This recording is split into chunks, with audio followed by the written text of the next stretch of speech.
Yan guys, pauwi na tayo. Galing palengke.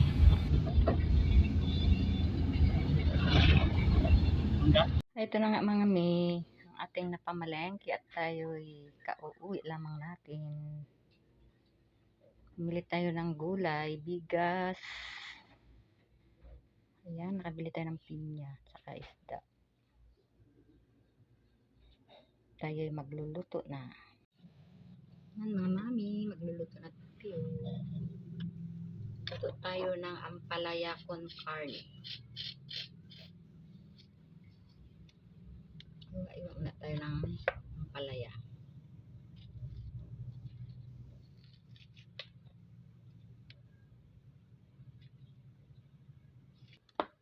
Iwan tayo ng ampalaya.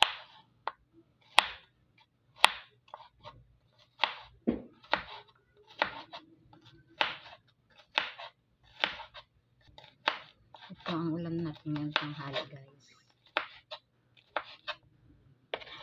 Ampalaya con carne. Pero ang ating carne ay beef tapa ang ating ihalo. Para tipid. Mahal ang bilihin ngayon guys.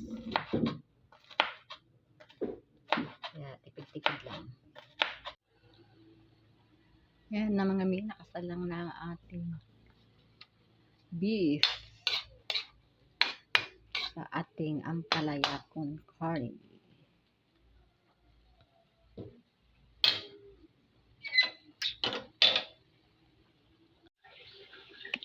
Ayan na mga mi, luto na ang ating ulam.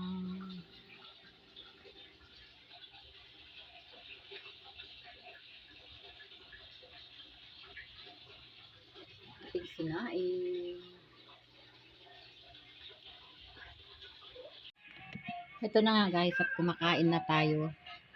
Ayan. Tanghalian.